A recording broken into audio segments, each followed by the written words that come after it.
T-Dog, J-Boy, and me, I'm Lugs. Our pride and joy is pumping our mugs. Be careful, kids, it could get rough. We're flipping our lids on sports and other stuff.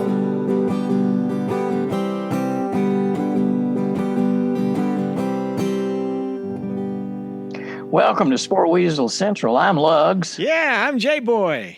And I'm T-Dog. That's right. This is Sports and Other Stuff, podcast home of millions. The NFL Week 3 is in the books, and what a week it was. Plus, we'll talk about college football. You've stopped at the right place. Okay, guys, an NFL record field goal. Mahomes loses, and I'm going to say it now. Justin Herbert is our MVP. All right, Sport Weasels, did you know this, though, that the Raiders are the first team in NFL history to win their first 3 games of the season, defeating 3 teams that had at least 10 wins last year. Did you know that? Did not. All right, that's the crack stuff from our intern staff. Let's get it started. Who wants to start this mega episode off? Let's start with Justin Herbert there. Yes. Pretty amazing day for him all around. I know he's one of your favorites.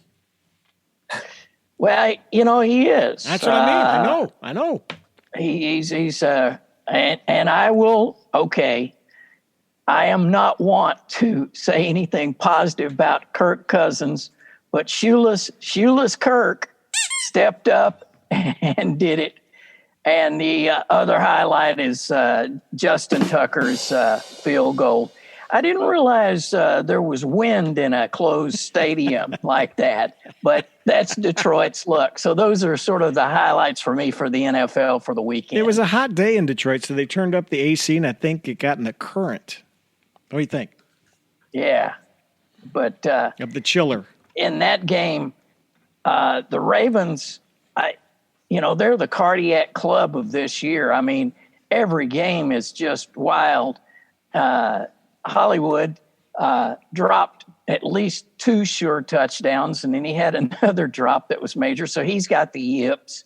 I guess the thing that was, I would say kind of worrisome. I mean, a win is a win to a degree, but coming off that high of, beating Kansas City last week, they let their guard down against a Lion who I know they haven't won a game, and I don't expect them to win a lot of games. They've shown a little bit of heart. Obviously, going back to last Monday night, it was for a half, and then they got smoke showed by Green Bay. But they have shown some grit and some determination, and I guess a bunch of cliche Moxie. But so, it's kind of just crushing for the Lions because they did everything they could. But to be fair to like what Lug said, this should have been a rout if Hollywood just got some stickum and put him on his hands. He'll stick him. And again, it's just one of those things too where Lamar again had a good game, but Lamar should have had a great game, and it had nothing to do with anything that he didn't do. A little gorilla glue, maybe. Well, you want to get the ball off your hands afterwards. Yeah, I guess the ref needs it back. Yeah. So, and I guess go back to the Kansas City Chargers game. It just kind of goes back to kind of show you like this is not the San Diego Chargers of the last decade where they find ways to lose. Even though they almost did in this game where. Look, I'm sure people that had Mike Williams in fantasy are very happy he scored that second touchdown. They didn't need to score that second touchdown. If they just get in field goal range and milk the clock and keep the field goal, they don't run the risk of Patrick Mahomes throwing a touchdown with like 38 seconds to go. And, they would have just needed an extra point since the field goal kicker for San Diego missed it. They tempted fate, but this is not your Chargers of old. Going back to week 1, a big turn in the events in terms of turnover win against Washington, where Antonio Gibson fumbled in the shadow of their own goal. like that was the difference in that close game. And they had, last week kind of felt back to the Chargers of old where they had 2 touchdowns that should called back because of penalty.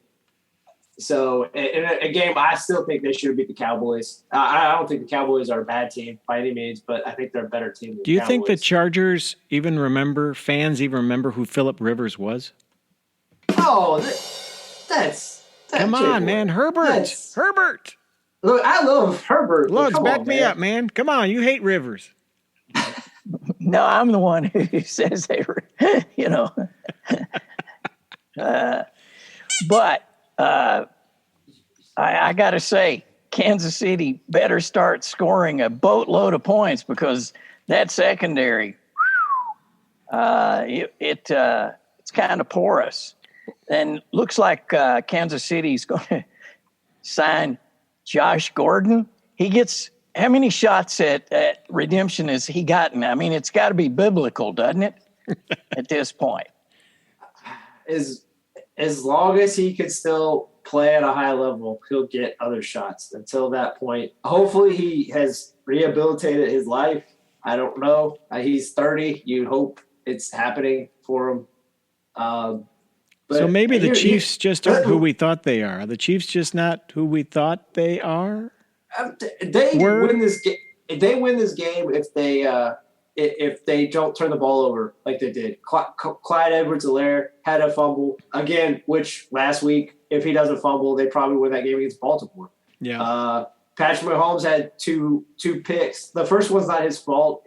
I don't think completely. It ricocheted off the wide receiver's hands and just essentially became like a pop fly at that point. Mm-hmm. But I don't know. He hasn't been crisp and kind of like what Lugs is saying. They could kind of screw around kind of even last year because their defense was playing at a decent enough level. Their defense through 3 games has been kind of just – and to be fair, they've gone against 3 talented offenses too. I guess kind of going with what J-Boy was saying about the Raiders. Browns have a very talented offense. Ravens have a talented offense, mainly because of Lamar. And then Herbert, I mean, you look at what he did as a rookie. You look at what he's done this year. He's on his way to being a phenomenon. So MVP. I don't want to start that up too much. See, if we're talking MVP, I got to say, at this point, 3 games in the season, a very long season, I might add. Yeah. Matthew Stafford has to be among MVPs, I would say. Well, the Rams are for real, right? Totally. Yeah. And like I've said All the way. before, Stafford has died and gone to heaven, man. Mm-hmm. I mean, he's playing in that palatial stadium. Yeah. He's in L.A. I mean, he's got Sean McVay. He's got all those weapons. They've got, Jalen Ramsey and Aaron Donald. Yeah. Aaron Donald. I mean, these are players of an era that they have now. Mm-hmm. It's pretty amazing. Although I will say, as far as the Bucks go, man, talk about injury plagued. I mean, you got to, it's professional football, so you got to show up if you're paid to play. But gosh, man, those guys, I think the Bucks were lucky to get this loss out of the way early in the season. And now they come back and get everybody healthy again, hopefully. And go play the hoodie next week. Oh, yeah. Oh, yeah. Oh, yeah. Oh, yeah. And I was just going to say, get well soon, Andy Reid. That game kind of blew him up. Right. I don't know what happened. They don't. So I think go back to, since Lugs was talking about the Bucks-Rams game, it just, again, kind of confirms how we felt about the Rams before the season. The Rams, it feels like they gave up so much for Stafford that they have to fully commit and believe this is their Super Bowl window. Because failure is not an option. Failure is not an option. They have put themselves in this corner. It's a good corner to be in, but there's a little level of desperation with the excellence they're surrounded by. And I think they did a great job during the game. I think it was Troy Aikman pointed out you look at like all the guys that are paying at a high level: Jalen Ramsey, Aaron Donald, Matthew Stafford, Cooper Kupp, and Woods are also being paid. I think $50 million a year. All those guys are playing at a high level. So and that's usually does not happen. Like, it's one thing to be kind of top heavy like the Rams are, but as long as the people are producing that are getting paid well, good point. You can live with it. And that's the impressive thing about those players and also the coaching staff, that they've maximized the guys who are getting paid. And I will say my main takeaway from it is also, obviously Rams are great. Cooper Kupp, just one, such a great route runner, and on top of it too, that one of those touchdowns was a complete pick. And just seeing the reaction shots from the Bucs coaching staff, flabbergasted that it wasn't flagged, which it should have been. Yeah, true. But I think it kind of shows, even though I understand why they don't have confidence in any of the running backs, and maybe this running back isn't on their team. As fun as it is to see Tom Brady slinging around, and look, he's proven he still has it. That being said, if you go back to all those great Patriots teams, they were always balanced. Yep. And I'm not saying be a run-heavy team. They should not be with Tom Brady, and particularly with all these wide receivers. They have no confidence in any of their running backs. Well, find some guy on the street and get him, or trade for a guy. Again, another team we really like, the Panthers. They lost J.C. Horn probably for the year. Yeah. They traded for C.J. Henderson from the Jags. It's like they understand how important it is to have a corner. I think the last guy found on the street was Jason Peters of the Bears, wasn't he? That didn't work out so well this week. We'll talk about that game in a minute. We'll get to that. Yikes. But I think if they want to beat the Rams, if they meet the Rams again in the playoffs, which is a very likely chance, they're going to have to show some level of commitment to the run. Because if you kind of go back to when Chicago played them week 1, obviously they had no chance of beating them, but they had some success running the ball. I think if you go back and look at week 2, the Colts had some success running the ball. That is kind of the one weakness of this Rams team. If you try to sling it on the Rams, that's what they want on defense. That's their bread and butter, is to rush the passer. So, okay, big games. Go ahead, Lutz. Go ahead, man. We can go to Chicago if we want to. Might as well. That's it. Big games, man. Big games. not that. And what? You go, Lutz. You start off. I was just going to say, there were moments where I had to turn it to another game. I Did you watch Heidi? Did Heidi come on?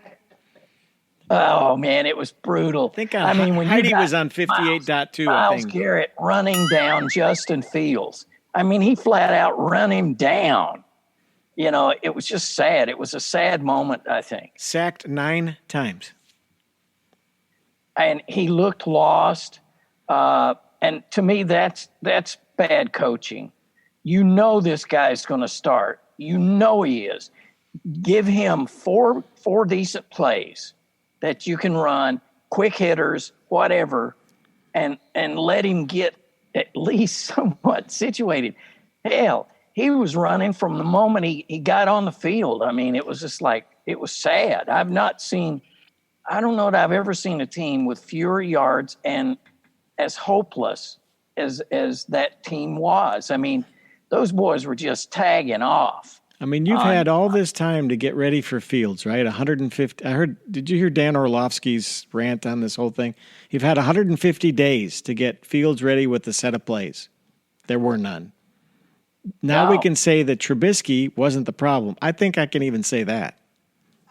Yeah. Look, we have been on this. Again, not that any of us were in love with Trubisky, but I think we all kind of protected Trubisky to the level for a time. To this degree. I don't think he was ever the problem. I think we were all fairly vocal that Nagy was, I think, mainly the problem from the jump. We've been fooled for a long time with that clown. No, I haven't been fooled by that clown. I've called it out. No, I mean, for a guy who's supposed to be an offensive mastermind, they've been sub middle of the road. They're not even middle of the road. They're like 26th and down for pretty much his whole tenure there. And again, Myles Garrett after the game said, I'm kind of surprised they didn't